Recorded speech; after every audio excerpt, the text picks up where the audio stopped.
اعوذ باللہ من الشیطان الرجیم بسم اللہ الرحمن الرحیم۔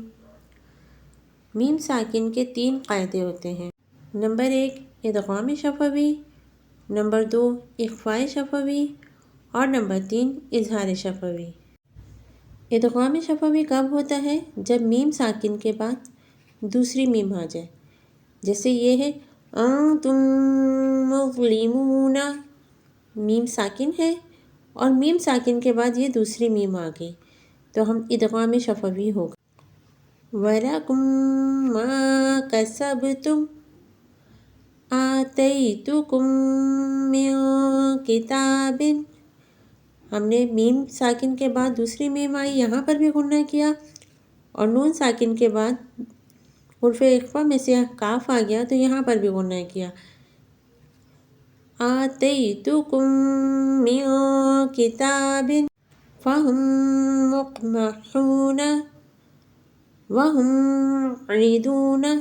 آپ دیکھ رہے ہیں یہاں پر تمام میم ساکن کی ہی مثالیں ہیں کہ ادغام شفوی کب ہوتا ہے، یعنی میم ساکن کے بعد دوسری میم آ جائے تو ان تمام حروف میں ادغام شفوی کا قاعدہ ہی لگے گا۔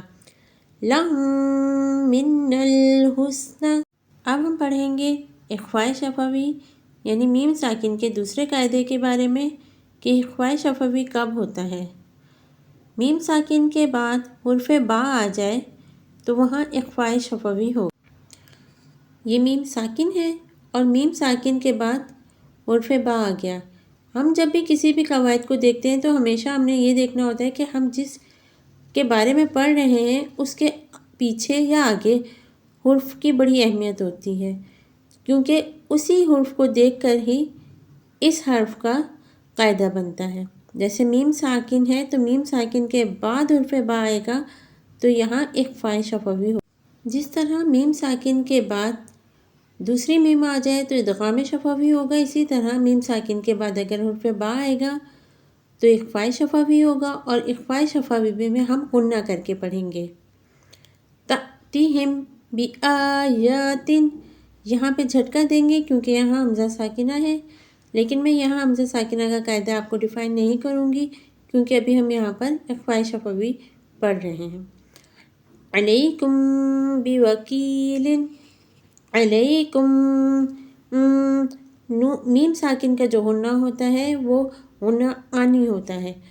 علیکم بوکیل ترمیہم بحجارۃ وما ہم بمؤمنین، حمزہ ساکنہ اور حمزہ ساکنہ کو ہمیشہ جھٹکا دے کر پڑھتے ہیں۔ بعضکم ببعض، میم ساکن کے قاعدوں میں سے تیسرا قاعدہ ہے اظہار شفوی۔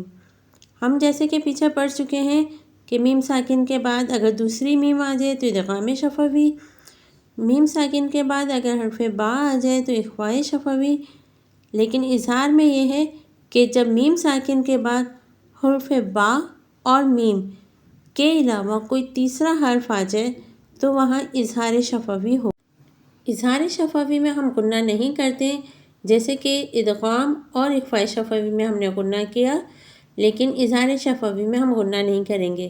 اب یہ دیکھیں کہ یہاں میم ساکن کے بعد فا بھی ہے، میم ساکن کے بعد غاد بھی ہے، میم ساکن کے بعد غا بھی ہے، یعنی میم ساکن کے بعد صرف حرف میم اور با یہ دونوں نہ ہوں، اس کے علاوہ کوئی بھی حرف ہو تو وہاں اظہار شفوی ہوگا۔